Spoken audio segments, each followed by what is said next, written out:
Hello everyone and welcome back to Anomalous Archive, where we post scary stories to help you sleep. Please comment where you are listening to my videos from, since I believe it would be fun for all of us to know. Also, please don't forget to like and subscribe. Thank you for helping me reach to 50 subscribers. Let's reach 100 subscribers before the end of January. So sit back, relax and enjoy. William had long dreamed of buying a house outside the city, and he was not dependent on his parents. Living there with his beloved girlfriend was exactly what he wanted.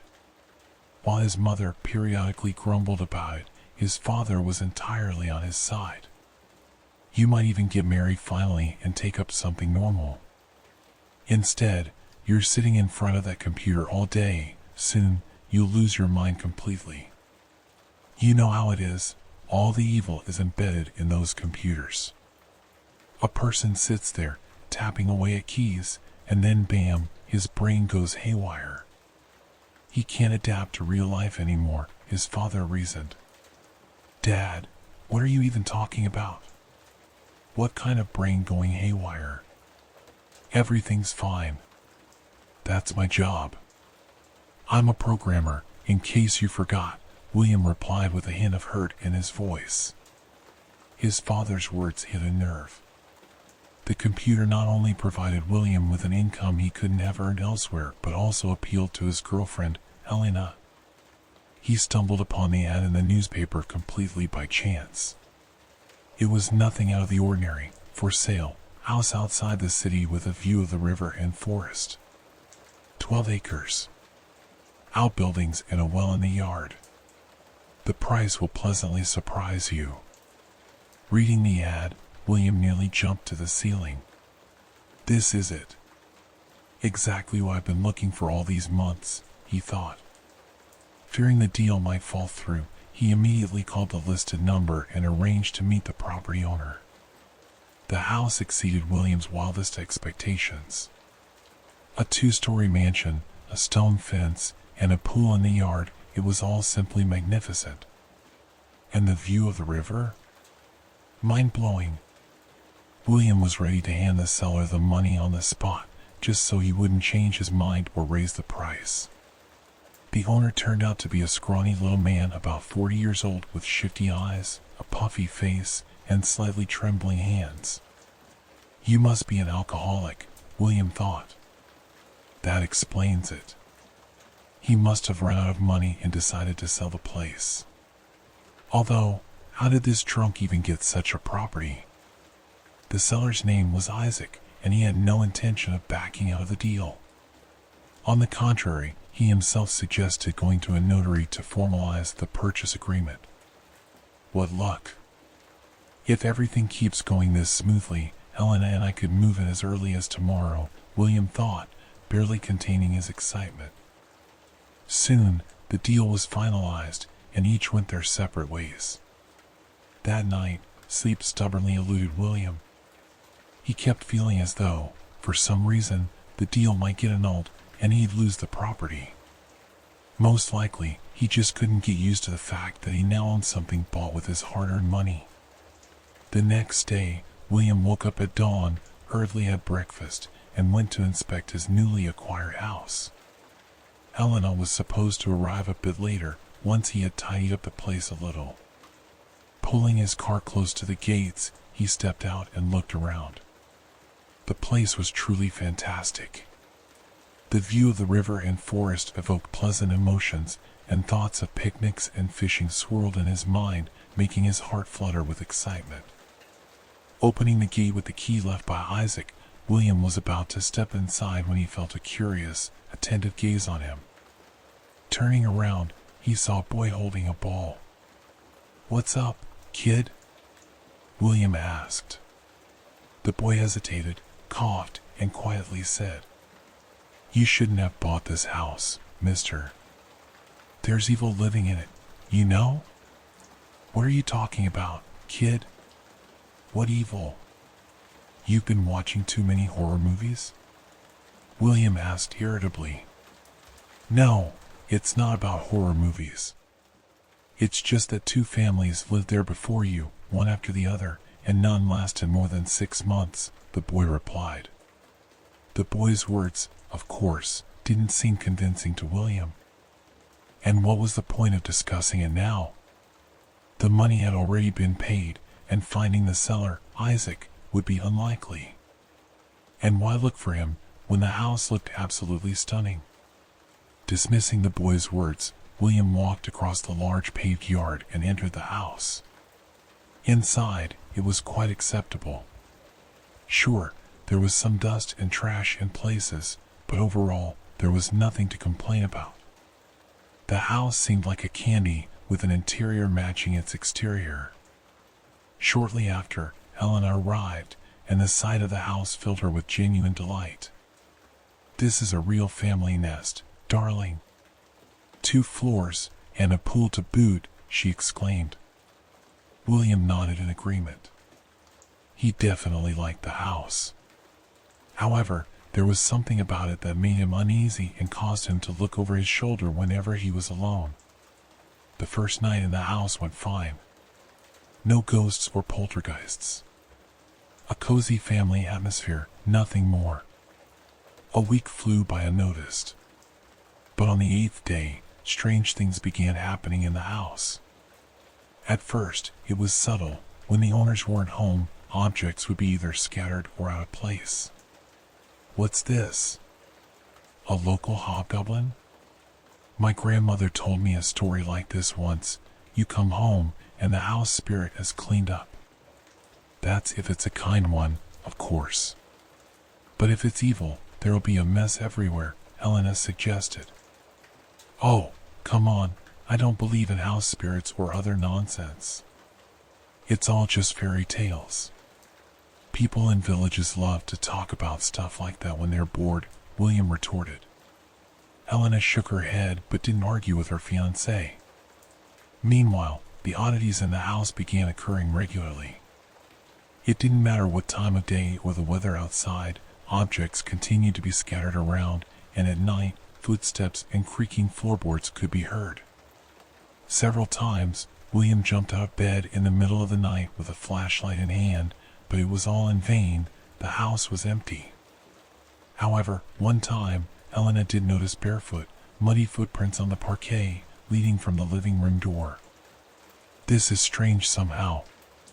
Did he come in through the door? But how, and where did he disappear afterward?"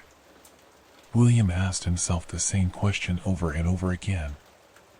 At first, it seemed like an innocent prank, but then things escalated. One morning, upon waking up, Helena discovered a huge pentagram drawn in something red in the living room. "Dear God, it's blood," she exclaimed, covering her face with her hands. But William was less easily frightened. Taking a closer look, he realized the pentagram was painted with red oil paint. It was done deliberately, to amplify the effect and evoke associations with fresh blood among the residents. "Stop it, don't be afraid. Something's just off here. I don't think this has anything to do with a poltergeist," William tried to calm her. Tired of the mysterious prankster's antics, William decided to hunt them down properly. Under a pretext, he left the house with Helena in a way that everyone in the suburban village could see. After leaving her in the city, he returned to the village but deliberately approached the house from the back, hiding his car in the shade of a tree. Passing through the apple orchard, William approached a window and quietly opened it. Within minutes, he was inside the house. His plan was to hide on the 2nd floor and catch the mysterious intruder in the act. Time dragged on like rubber. To pass it, William scrolled through social media or played online games on his smartphone. But he knew that nothing was likely to happen during the day. The main events would occur at night. His instincts did not deceive him. As darkness fell, the air in the house seemed to freeze, filled with an eerie, otherworldly energy. Of course, William didn't believe in such nonsense, attributing it to his overactive imagination. He knew that whoever was leaving footprints on the floor had to be alive, which ruled out any supernatural explanations. To avoid being caught unprepared, he had brought a baseball bat in case the nocturnal troublemaker resisted. To William's surprise, he didn't have to wait until midnight. The oddities began closer to 10 in the evening. It started with the faint click of the front door. William could have sworn it was open with a key. As soon as the stranger entered the house, they began tossing around dishes, objects, and anything within reach. Not satisfied with the chaos, the intruder started drawing another pentagram on the floor. William recognized the faint smell of paint even from the second-floor bedroom. He decided to give the intruder a few more minutes to settle before attacking them with the bat. William was certain he was dealing with some vandal trying to terrorize the household at any cost. Suddenly, he heard a strange whisper that grew louder and then softer. With difficulty, William realized the intruder was reciting some sort of prayer or incantation. Go on, chant. I hope it's the last thing you ever do in this world, you bastard, William thought, gripping the bat handle so tightly his fingers ached. But before the stranger could finish their chant, strange things started happening in the house. If the air had felt merely charged before, now it was sharp, like thorns. What happened next made William flinch. The house groaned and began to sway from side to side. Walls cracked, plaster fell from the ceiling, and the window panes rattled like 1,000 champagne glasses during a toast. The house filled with a repugnant smell of sulfur and rotten eggs, mixed with something else unrecognizable to William. The chanting intruder fell silent. Then, William heard horrifying screams. He didn't know what was happening downstairs, but something told him it was not the right time to investigate. The inhuman roar that followed nearly deafened William, pushing his eardrums to their limits. The worst part was the stranger's screams, cries of pain and despair, as if they had encountered something they had never imagined. These were the cries of a swimmer seeing a shark's fin behind them or a hunter who forgot to check his bullets before encountering a man-eating bear. What was happening downstairs was so terrifying that William curled up in a corner, clutching the cursed bat to his chest. The stranger screamed as if choking on their own blood. Something deadly was definitely happening below. But William couldn't bring himself to look. He knew that whatever he might see wouldn't change the outcome. Soon, the screams stopped as suddenly as they had begun, leaving an eerie silence. William felt as though the pounding of his heart would betray him to the mysterious creature that had dealt with the intruder. Then again, perhaps nothing had happened to the stranger, and all of this was just another stage in their act. But on the other hand, William knew that no human could mimic such a scream, no matter how hard they tried. William stayed in the room for about half an hour before finally deciding to peek through the doorway. The staircase led directly to the living room. A dim light was on downstairs, giving William a sliver of hope that things had turned out okay.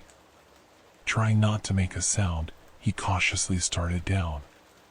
His palms were sweaty from the overwhelming tension, and he feared the bat might slip from his grip. William hadn't been this scared since childhood, when he had encountered a nest of snakes in his grandmother's basement. Step by step, he descended. His heart pounded madly, threatening to burst from his chest along with his ribs and lungs. The first thing William saw at the bottom was blood. Lots of blood. Not just splatters, but pools that had already begun to congeal. At the foot of the stairs, he saw fragments of a human body scattered across the room as if a pit bull had shredded a hated toy. Arms, legs, pieces of the torso, and entrails littered the carpet lovingly laid down by the house's previous owners. A little further away, a blood-soaked head with matted hair lay forlornly. It resembled a cannonball from the Napoleonic Wars. Summoning his courage, William stepped closer and cautiously touched the head of the murdered man with the tip of his baseball bat. The blood had already clotted, so it took some effort for him to turn the head over. But when William saw the face of the deceased, a primal fear gripped him. The sight was both shocking and mesmerizing. William tried to close his eyes, but the horrifying image had already burned itself into his memory. He knew the victim, and that made it all the more painful. The severed head before him belonged to none other than the seller of the house, Isaac. There was no doubt he had died a violent death. His eyes, frozen in posthumous agony, spoke of unbearable suffering endured at the moment of death. On the floor, a pentagram was drawn, not with blood but with oil paint. Nearby, in a pool of blood, lay a book resembling a witch's manual or a dictionary. Truth be told, William didn't believe in any of this nonsense and considered mysticism something beyond human understanding. But what he saw now was far from fiction. Blood, severed limbs, a head, a torn torso, and scattered entrails all bore witness to a gruesome tragedy that had recently occurred. The air was thick with the stench of rot and something else, sharp, like the smell of a predator. Once, in his distant childhood, at his grandfather Philip Morgan's village, William had encountered a similar smell. Back then, his grandfather had taken in a wolf caught in a trap. That was exactly the scent emanating now from the stranger who had killed Isaac. Carefully avoiding the pools of blood, William desperately made his way toward the exit. All this time, he still didn't understand who exactly had killed the previous owner of the cottage. Filled with reverent dread, the young man bent down, picked up the severed head by the hair, and moved it aside. He had almost reached the door when he noticed something he hadn't seen at first glance. In the middle of the living room floor was a gaping hole leading downward. Since everything around was drenched in blood, William hadn't noticed it initially. But now, standing near it, he felt the unpleasant, cold air emanating from the hole. "God, what is this?" whispered William. The hole was slick with blood. It seemed likely that the attacker had come from there. "No, don't even think about looking in there. Just don't. Get to the door, call the police, and get the hell out of here," William muttered to himself. But curiosity, as is well known, is one of the strongest emotions. It can rival only the instinct of self-preservation. However, for some reason, that instinct was silent now. William could almost feel something urging him to peer into the hole. Taking out his smartphone, he turned on the flashlight and directed its beam straight into the opening. A narrow, long tunnel, resembling an intricate labyrinth, stretched downward. Moving upright within it would be impossible for William, even if he tried. The stench of rot and a predator's scent wafted up from the hole. Being so deep underground, William couldn't guess what smells might dominate there. Kneeling down, William leaned over the hole, still trying to dissuade himself from making a rash decision. As if hypnotized, he inserted one leg into the hole and, gripping the edges of the pit, lowered himself down. The tunnel twisted like a snake, leading into the depths of the house. For now, the only way forward was to crawl. Lowering himself onto his knees, William extended his arm holding the phone and began to crawl. At first, he took one or two small steps before stopping to listen intently. Then he moved forward again, each time bracing for an attack from something terrifying and dangerous. Later, William would rationalize his behavior. He was likely just enraged that some creature had wrecked his home, killed the previous owner, and now posed a threat to him as well. William had saved up for years to buy this house, and now everything was falling apart. Reaching such a state of inner turmoil was almost impossible, but sometimes it happens. William didn't know how far he had crawled, but by his estimates, it was no less than 100 meters. But where did the tunnel lead, and how had it formed beneath his house? Most likely, the late Isaac hadn't known about the tunnel's existence and had simply been dabbling in black magic to scare the new owners. This often happens when someone, while reciting a spell, unknowingly summons some malevolent entity from the other side. William felt certain Isaac had set such a low price for the house for a reason. Most likely, he had wanted to relish the fear of the new residents, who would soon be begging him to take the house back for pennies. Suddenly, the underground passage widened, and William could now stand, albeit slightly hunched. As a weapon, he still carried the accursed bat, intending to fend off any creature that might attack. His mind offered no solutions, but he kept moving forward regardless. William wasn't sure if he could get back out, as he was now descending almost vertically. No, he wasn't sliding all the way down, but climbing back up would be extremely difficult. Eventually, William found himself on a smooth, compacted platform about 10 by 10 meters in size. In the center was a pile of rounded objects, and as he approached, William froze in shock. They were human skulls, no fewer than 20, perhaps even 30. They all appeared old, their age estimated at 50 years or more. Passing the platform, William moved further. At that moment, the stench of death hit his face. Revolting. William almost convulsed in a fit of uncontrollable vomiting. He didn't know what exactly it was, especially since, at that moment, something dark was already moving toward him. William braced himself, gripping the bat tightly. He didn't know what was happening to him in that instant. The young man simply wanted to face whatever it was, here and now. "Come on, scum, show yourself," William muttered. But what emerged from the darkness moments later made him flinch. A strange creature, moving on multiple limbs resembling human arms, was approaching William. Except there were far more of them than even the largest spider had. At first, it squirmed like a caterpillar, but then it became round, and the number of its arms increased significantly. Each of them ended in sharp claws, and its body transformed however it pleased, sometimes becoming long and stretched out, other times stocky and even rounded. The creature had no eyes, and it likely moved either by sound or by smell. William vividly imagined it crawling through a long tunnel, then breaking through the floor and attacking a terrified Isaac. Perhaps the pentagram on the floor facilitated this transformation, or maybe it was Isaac's loud cry as he chanted the words of a prayer. Maybe the mad homeowner had been practicing black magic or something else. But now, gripping the bat tightly, William prepared for a fight. The strange, constantly transforming creature lunged at him. William dodged the first strike, then struck one of the creature's countless limbs with all his strength. A loud crack echoed, and the vile creature howled painfully. Determined to press the advantage, he hit it again and again until the creature retreated to the wall.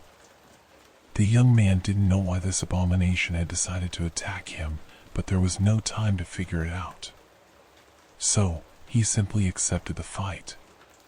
But then William's luck ran out. During one of the creature's attacks, it managed to tear the bat from his hands.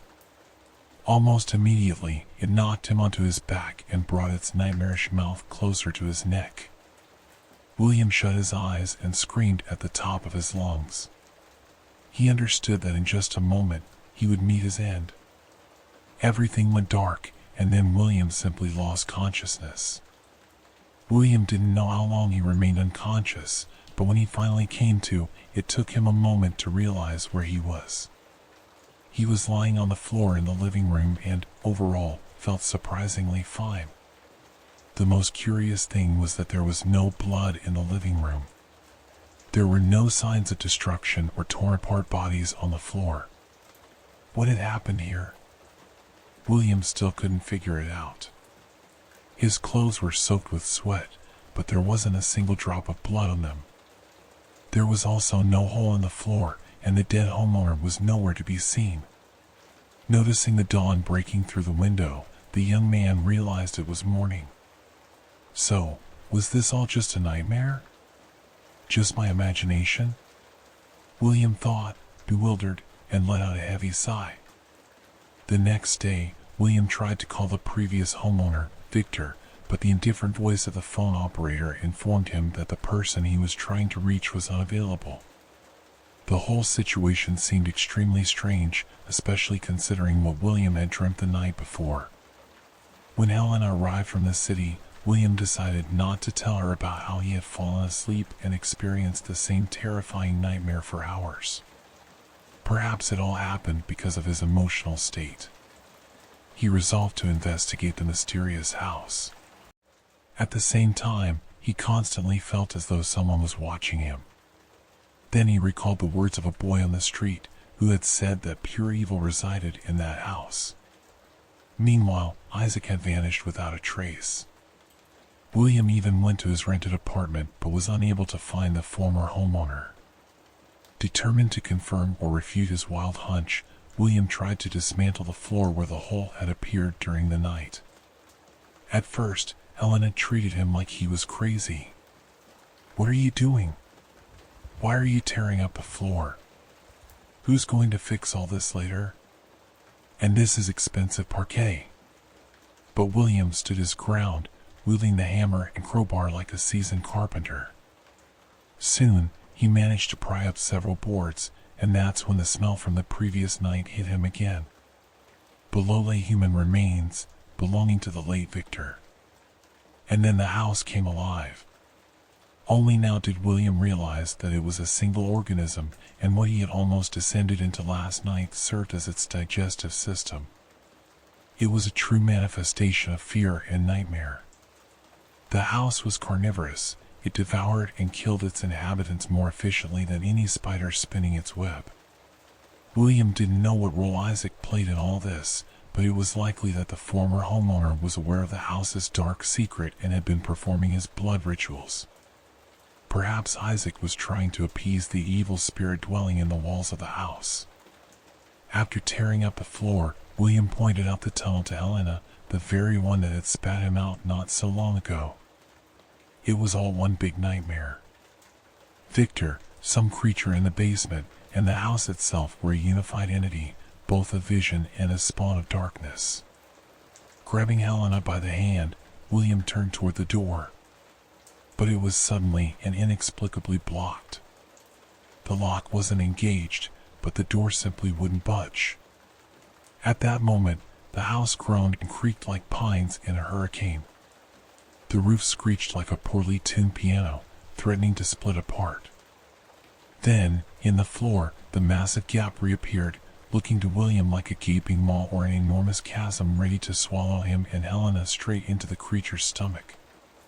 At that moment, William mustered all his strength and used a lever to pry the door open. Together with Helena, they bolted outside, running without looking back, hoping the house wasn't following them and stayed in place. William ran to the car, where a canister of excellent gasoline lay in the trunk.